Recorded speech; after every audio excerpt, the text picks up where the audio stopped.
the 2K Sports pregame show.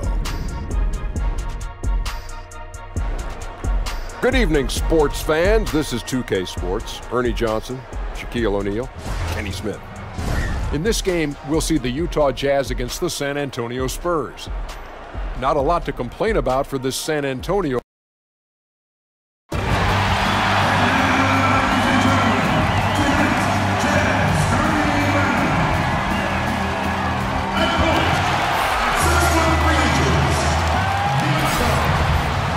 The Utah Jazz have a Western Conference contest on their hands as they prepare to defend the home court here in downtown Salt Lake City, Utah.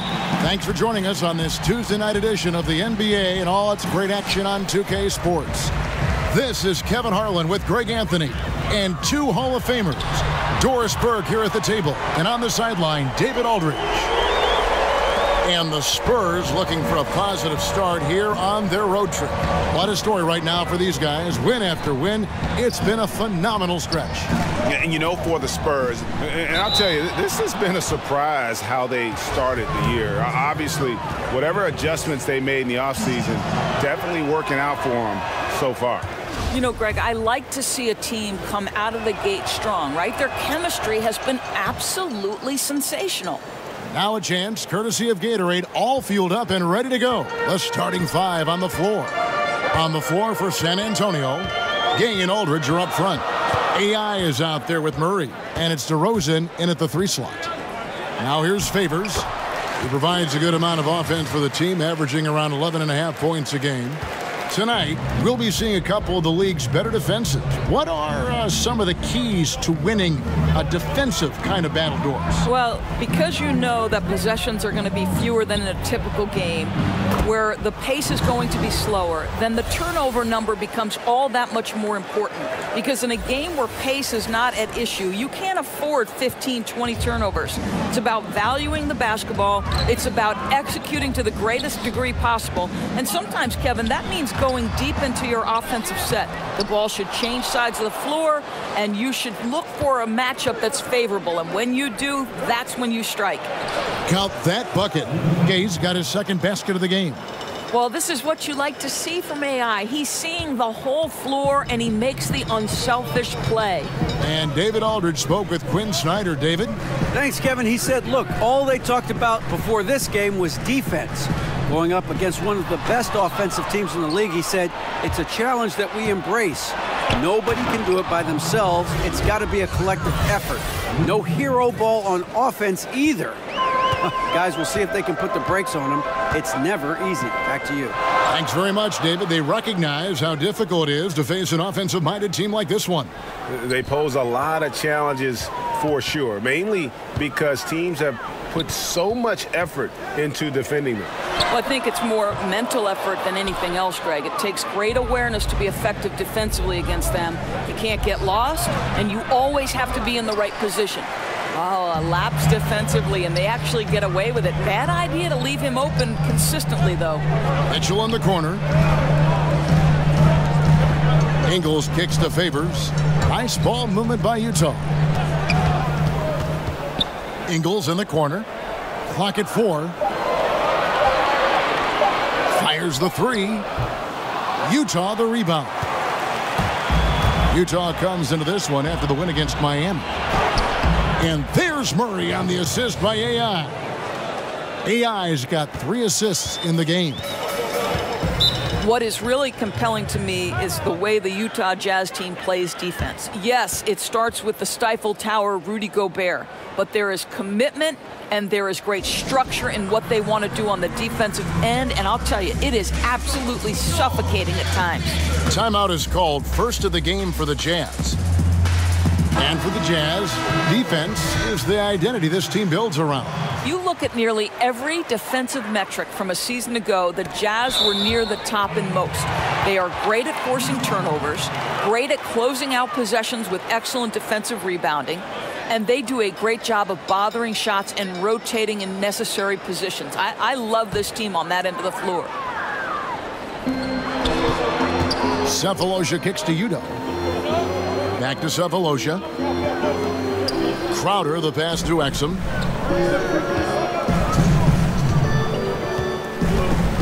Pass to Crowder. Just 4 to shoot. And that comes off the assist by Exum. We know this. Jay Crowder is an effective shooter. Someone who can shoot the three well. You've got to get into his space. It's Pirtle top of the key. Now, here's AI. D right on him. Rejected by Crowder. And there's the foul. It'll go on AI. That is his first foul. The Jazz have gone 0 for 1 at the line. This is their second trip to the line tonight. And when you look at that free throw percentage on the season, they're right around 73%.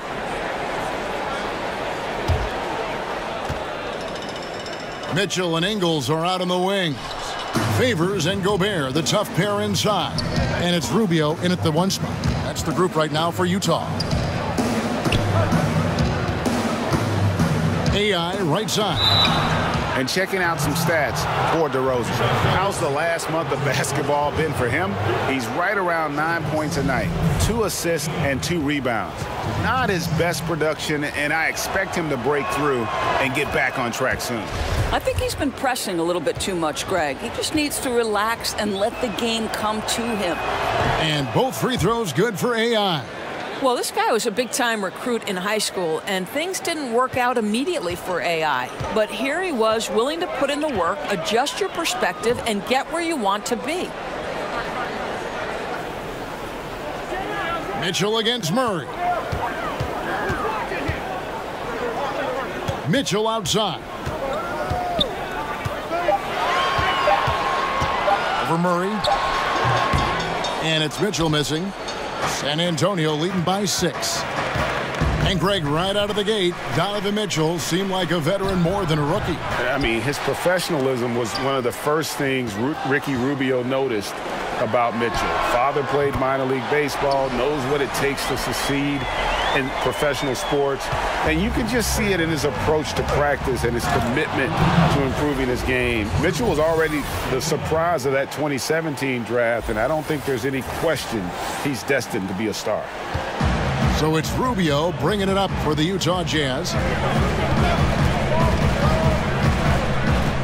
And for those of you just joining us, we're almost 2.5 minutes into the second quarter. Guys, how often do you see an alley-oop designed for your guard? Donovan Mitchell defies explanation. And that unleashed chaos replay presented by Under Armour. Cover Havoc, giving us a chance to relive that exciting play. Good on the shot. And it's 8 points for Rudy Gay.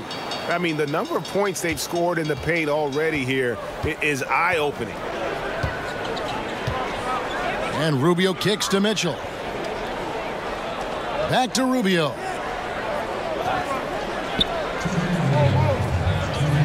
.158 left now here in the second. The Jazz need to get off a shot here. Here's Favors. San Antonio with the rebound. Something that's kept this game close is the fact that the rebound stats for both teams are almost identical. Passes it to Rubio. Murray against Mitchell. Back to Gobert. Shoots from 12. AI grabs the board. Not pretty. You just got to shake off a miss like that. Basket is good. He'll get a chance for one more at the line. They're getting on a roll inside. Their last 3 field goals have come from the paint. The Jazz making a switch here. Crowder's checked in. Jakob Poeltl's checked in for San Antonio. White comes in for Murray. And Rubio kicks to Crowder. Poke loose. The pass to Gobert. Nice ball movement by Utah. On the wing, Mitchell. White covering. And here's Ingles outside. But they recover it. Gobert finds Crowder. Over Gay. It's good, and the San Antonio lead is cut down now to just 6 in the basket from Crowder. And despite the hot start from beyond, they've gotten away from shooting the triple. AI in the post. Defended by Crowder. Basket good. AI's got the lead up to 8 now for the Spurs. Again and again, they're dissecting the defense and creating those high-percentage looks from inside. Spurs have gotten just over 50% of their shots to drop here in the second quarter. They're 5 for 9. Just 1 second between the shot clock and game clock. And that basket pushes the lead to double digits. And now a 10-point San Antonio lead. Mitchell outside. Shoots over White. And that concludes the first half. It's the Spurs. Thank you, Kevin. Here with Coach Quinn Snyder. Quinn, what concerns you most about the first? Thanks, David. And we'll be back shortly following halftime to get the third quarter underway.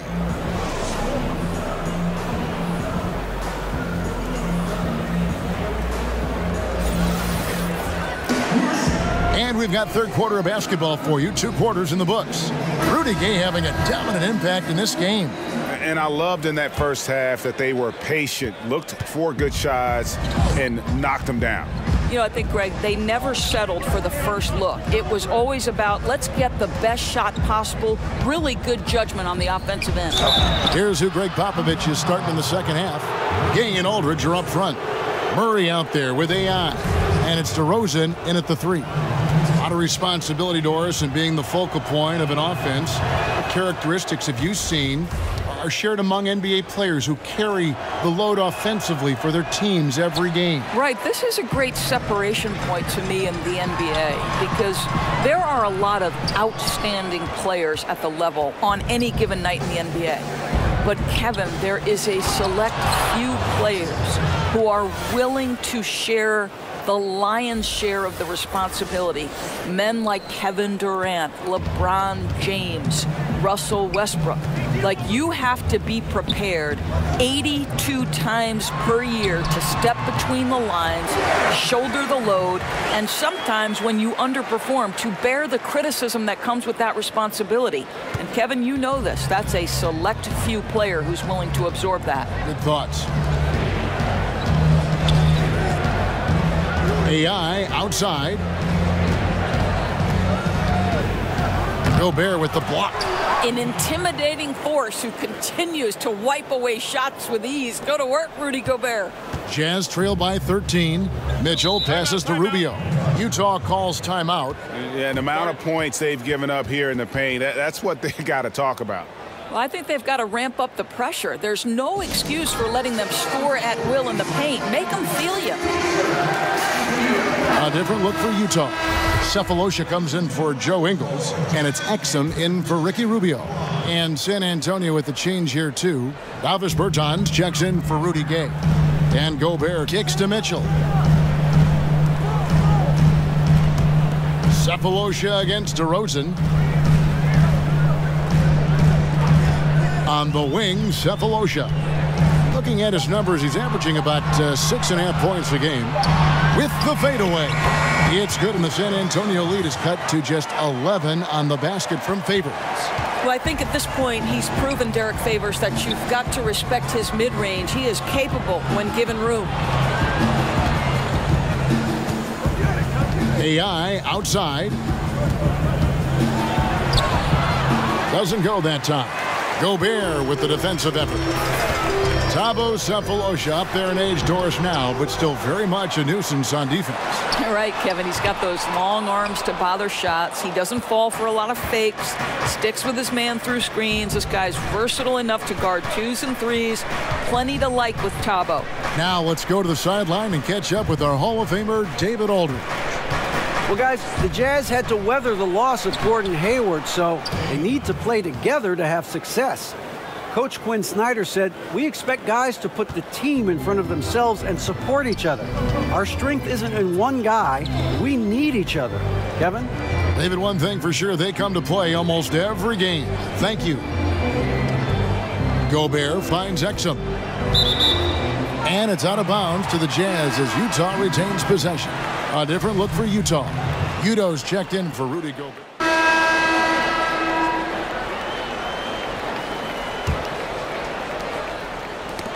They get a hand on it. Rubio teams up with Mitchell in the backcourt. Favors and Gobert, the tough pair inside. And it's Crowder in at the small forward. That's the 5 on the floor for the Jazz. Another miss by Utah. San Antonio leading by 14. Bounce pass, Aldridge. Crowder with the steal. Pass to Rubio. Mitchell against Murray.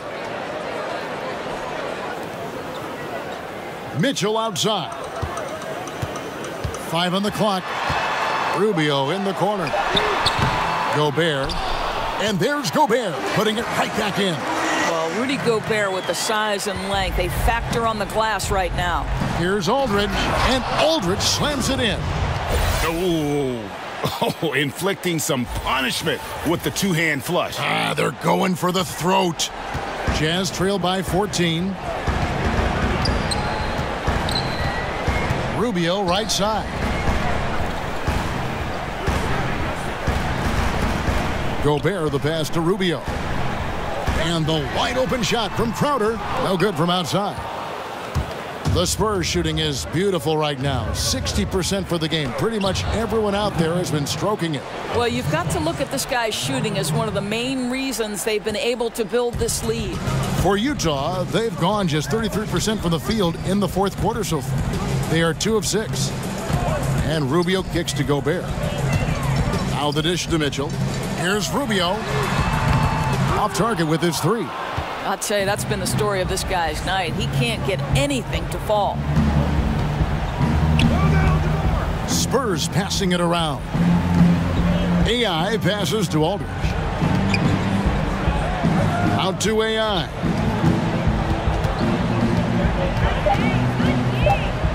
From 13, again the Spurs good for 2.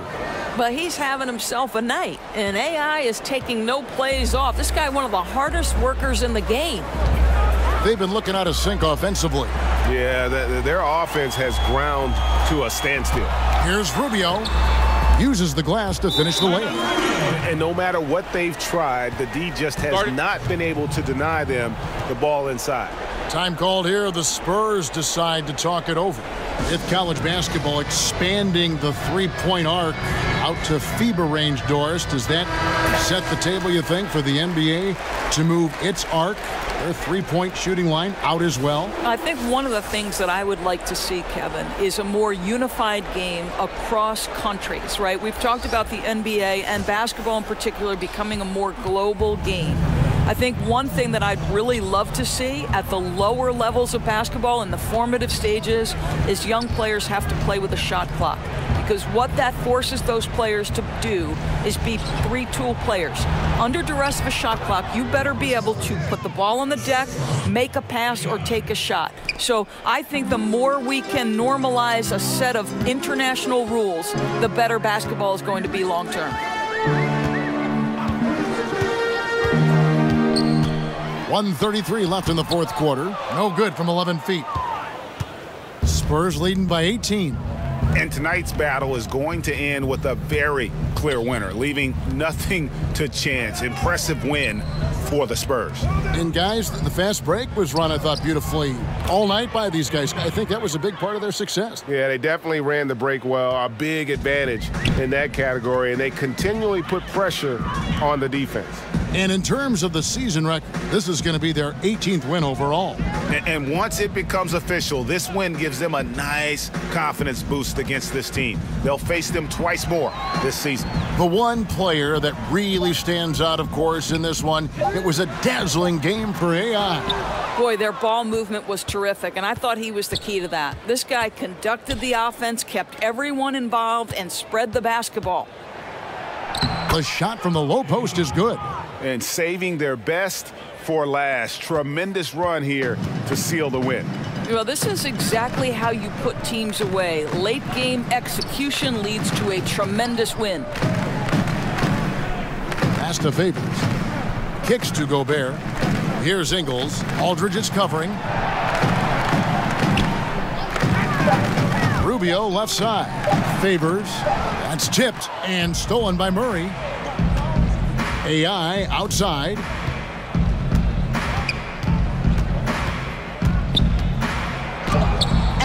rejection by Favors. Derek Favors using that long frame to send that back twice on the pipes, Kevin.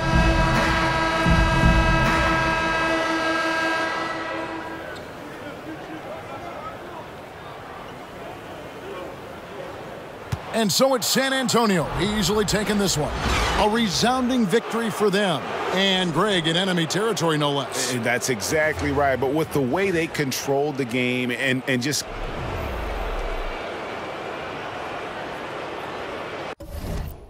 Well, all we had was hope. All we did was soap.